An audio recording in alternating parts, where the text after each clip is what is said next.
I'm Rachel Matsile. I'm 27 years of age. I was raised by a single mom who's a domestic worker. I got introduced to Pinnacle Business College through a pamphlet. I was just walking in the Joburg CBD. I was looking for an institution to study in, and when I got the pamphlets, as I was reading through, I got to realize it's actually affordable. So of course I was excited and I took it home. I had a dream of becoming a computer engineer. IT was the in thing there. There was a lot of opportunities, and of course going that stream was a great idea.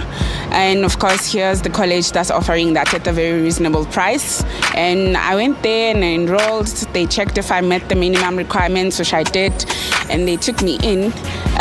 During the course of the studying for the 2 years, there were a bit of rumors then and there about the college really not being authorized, but we asked the lecturers about it and they reassured us that it's actually authorized. So a month before the actual graduation, we found it ourselves with my group of friends to actually take it further, perhaps go to the Department of Education to really find out. We were directed to a Department of Education in Pretoria. We were told they'd be the one who would be able to advise us if the institution is registered and if they're authorized to offer such a qualification. And the person who was assisting us told us the institution is registered. However, what we were studying is they're not authorized to offer that. They're actually authorized to offer a certificate in management, which is NQF level 4. We approached the institution after finding out what we found out, and they told us that there was a mistake in what we found out and they're gonna try and sort it out. So we should give them up until the graduation. And of course I went home to explain the situation, and my mother also told me to give it time. Perhaps after the graduation they will get it sorted out. On my graduation day, honestly speaking, yes, I was doing it, but I was really not excited. At the back of my mind, I knew what I had found out. I guess it was a worry that I just needed confirmation of what we had found out, if it's real or not. It is bogus. It might be registered, but what they're offering is not. My advice, go out of your way for once to the Department of Education, really find out if the institution is real, is registered, and they're authorized to offer that qualification, to save yourself the trouble and avoiding wasting time. Fortunate enough for me, after graduation, I think I stayed at home for like 3 months or so, and I got an opportunity to get into a learnership for system support. So sort of to say I was studying the same thing again, but this time I was at least gonna get a qualification that is recognized for it. I did that for a year, and after a year I got placed in a company where I was getting to practice that. This time around I've learned my lesson. Welcome back to iDaily Theatre. Sakhuluma about fake qualifications, and sifuna ukwazi ukuthi ngempela mase ngitholile ke ngiyakuphi and ngireporta kanjani as well. We do have today we catch Wonga Ntshinga, who's a senior head of programs at the Independent Institute of Education, and also we do have Vucho Sama, who's the CEO of South African Qualification Authority. Guys, welcome to iDaily Theatre. Wonga, let me go to you. How do I tell Wuti this is a bogus institution, because it seems as if everywhere they just mushroom every day? No, it is a problem. So the first thing, I think, even in Citizens layer and the listeners, double check with the Department of Higher Education and Training. That's the central point, because all institutions must be registered by law to the Department of Higher Education, DHED. Can I just jump in? Can it happen that they are registered with the department, but some courses, they don't actually offer those courses? Correct. So, but I wanted just to have a starting point. Starting point here too, you can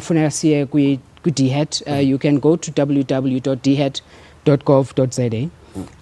Alternatively, you can call their toll-free number. I think it's 0800 87 22 22. What we'll do, we'll just put it on our screen. You'll just put it on your screen. They are available even on the social networks, your Facebook, Twitter, and even careerhelp.gov.za. You can get that information. For me, what's important is ukala kwindaba yobana, is this institution registered? Then you move on to the next point.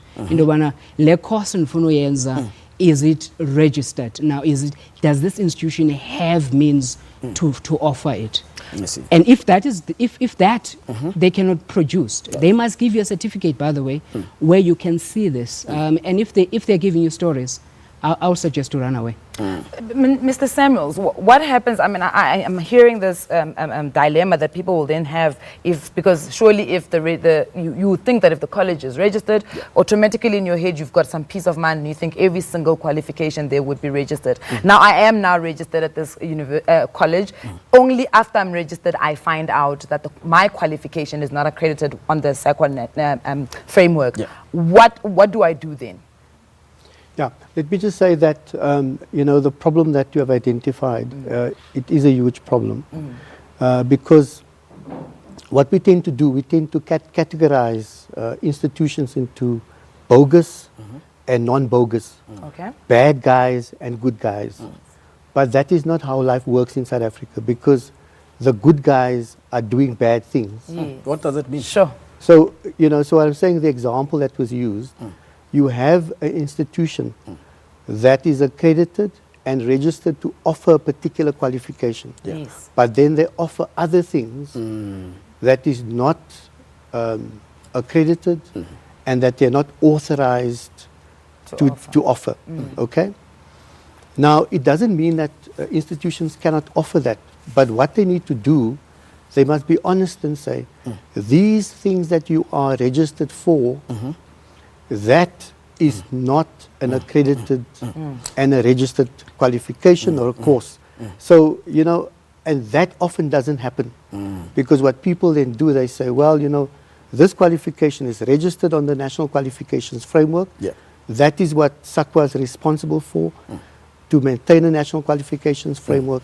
And one of the criteria for it to be a genuine qualification is that the qualification must be registered on the National Qualifications Framework. But Mr. Samuels, can I just come in there quickly? Sorry, Kenny. You said something about they need to be honest with you. Is it an honesty thing? Is it a morality thing? Or is it a legal thing? Is it not illegal for them to offer a qualification that's not registered on the SABC1 framework? No, not if they tell you that it is not. So they need to be upfront with you? They must be upfront. They must say this qualification is not a qualification.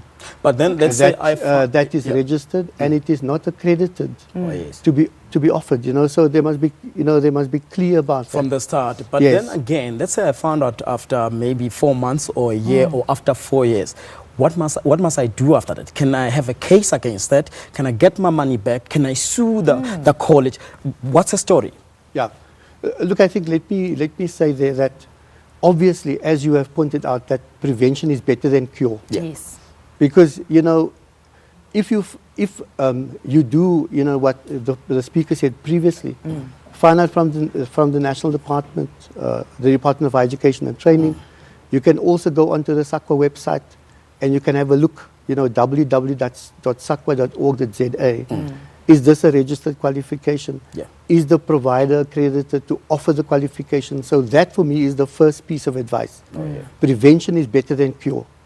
Then when you find yourself in a situation like that, your question is, so what do you do? Now, I think that in a situation like that, it's going to be a long process. But the first thing for me is that you need to go and you need to say that to the law enforcement agencies. SABC1 is not a law enforcement agency. The department is not a law enforcement agency. You must go and say, look, this is what happened to you and so on. Then there's a question about, do I get my money back? You can go to the college and say, you must pay my money back because you told us false things. But it doesn't seem like it's an easy thing to do, to go there and say, pay my money back. That is why I'm saying it's difficult. I think what I'm saying is, you must realize when you are down that route, it is difficult. Yeah, because you're a small fry against these big people who've been doing it. But just quickly, Ntate Ntshinga, private institutions are notorious for this thing. How do they get it right? How are they getting through the loops to be able to do these kind of things? I think because, it's about money. They are trying to get as much money out of our students as possible, out of parents. I'm of the view that we need to be proactive on this. We cannot rely on institution to be telling us that they are registered or not registered. I'm of the view that we need to visit the website, we double check them, and if it happens that they're not registered or their course is not registered with SARC or CHE, I'm saying be proactive. If it's 15,000 or less, then you can go to a small claims court and you say, I have found out that this institution is not registered and I would like you as a small claims court to help me.